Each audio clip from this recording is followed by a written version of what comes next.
কালকে গেছে বৃহস্পতিবার, স্বামীরা জিজ্ঞেস করলাম যে হলো কালকে শুক্রবার ডিউটি কি আছে, আমারে বলে যে ডিউটি আছে, বুঝছেন।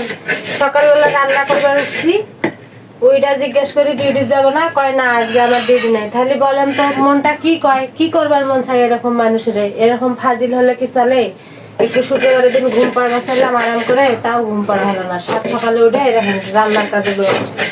আমি তো আর জানি না তুমি যে হলো সিরিয়াসলি নিবা, আমাকে তো আর রাত্রে জিজ্ঞেসও করো নাই।